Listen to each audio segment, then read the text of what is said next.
এই পাকা আমের সিজনে এরকম পাকা আমের ঠান্ডা ঠান্ডা ডেজার্ট তোমরা ট্রাই করতে পারো, মন প্রাণ জুড়িয়ে যায়।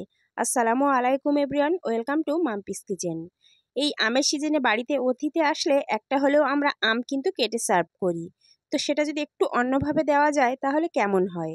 তো চলো দেখে নিই কী লাগছে তার জন্য। একটা কাপের মধ্যে নিয়ে নিয়েছি পানি, তার মধ্যে 1 থেকে 1.5 চামচ মতো চিয়া সিড ভিজিয়ে রাখলাম। তারপর একটা ফ্রাই প্যানে পানি দিয়েছি, পানিটা একটু যখন ফুটে ওঠার মতো হবে, ছোট দানার সাবু আমি 1/2 কাপ মতো দিয়ে দিলাম। তারপর নেড়ে চেড়ে এটাকে সিদ্ধ করে নেব। আর তার আগে বলে রাখি, তোমরা আমার ইউটিউব চ্যানেলে যদি নতুন বন্ধু হয়ে থাকো প্লিজ চ্যানেলটা সাবস্ক্রাইব করে রাখবে। আর ফেসবুক পেজ থেকে দেখলে পেজটাকে ফলো করে পাশে থাকবে এরকম নিত্য নতুন সুন্দর রেসিপি পাওয়ার জন্য। তো দেখতেই পাচ্ছ সাবুটা খুব সুন্দরভাবে সিদ্ধ হয়ে গেছে আর দেখতে মনে হচ্ছে কাঁচের দানার মতো। তো এটা একটা ছাঁকনির সাহায্যে আমি ঢেলে নিলাম। তারপর ঠান্ডা পানি দিয়ে একটু ভিজিয়ে নেব বা ধুয়ে দেব। তাহলে একটার গায়ে আর একটা সাবু লেগে থাকবে না।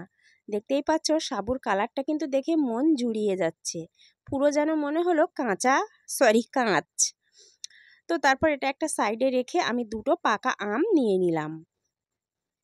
আম দুটো এইভাবে একটু খোসা ছাড়িয়ে নেব। দুটো আম খোসা ছাড়িয়ে একটা পাত্রের মধ্যে আমি এইভাবে কেটে নেব।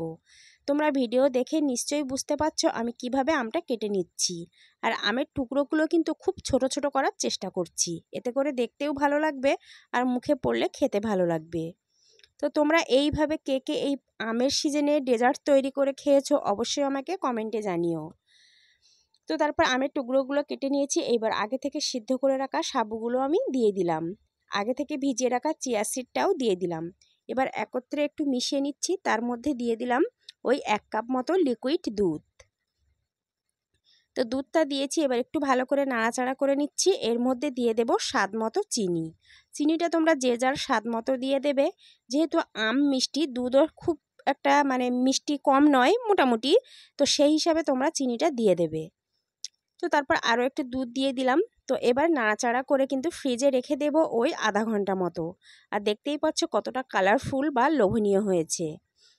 তো এইভাবে ডেজার্ট কারা কারা খেতে ভালোবাসো অবশ্যই কমেন্টে জানিও। আর যদি না খেয়ে থাকো পাকা আমের এই ডেজার্টটা অবশ্যই একবার ট্রাই করতে পারো। খেতে কিন্তু দারুণ হয় আর বিশেষ করে ঠান্ডা ঠান্ডা মন প্রাণ জুড়িয়ে যায়। তো এটা আমি ফ্রিজে আধা ঘন্টার বেশি রেখেছিলাম। তো তারপর এবার আমি এটা সার্ভ করে নেব। বাড়িতে অতিথি আসলে আমের সিজনে কিন্তু এই রেসিপিটা শেয়ার করতে পারো, বেশ ভালোই লাগে। রান্নাবান্নার খুব একটা ঝামেলা নেই, ঝামেলা বলতে শুধু সাবুটা একটু সিদ্ধ করা, এই আর কি। তো তারপর আমি এরকম সুন্দর কাঁচের গ্লাসের মধ্যে সার্ভ করে নিয়েছিলাম। এটা দেখতে যতটা আকর্ষণীয়, খেতেও কিন্তু দুর্দান্ত। তো কেমন লাগলো এই রেসিপিটা অবশ্যই কমেন্টে জানিও। আর ভালো লাগলে প্লিজ একটু বেশি করে শেয়ার করে দিও, যাতে করে অন্য বন্ধুরা উপকৃত হয়।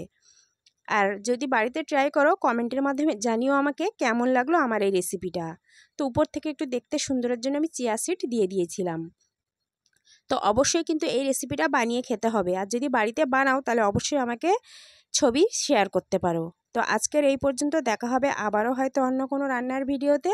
ততক্ষণ তোমরা সুস্থ থাকবে, ভালো থাকবে। আর ভিডিওর প্রথম থেকে শেষ পর্যন্ত যারা আমার সাথেই ছিলে তাদেরকে জানাচ্ছি অসংখ্য ধন্যবাদ। তো আজকের এই পর্যন্ত, আল্লাহ হাফেজ। সবাই সুস্থ থেকো, ভালো থেকো, দেখা হবে আবার হয়তো অন্য কোনো নতুন রেসিপিতে।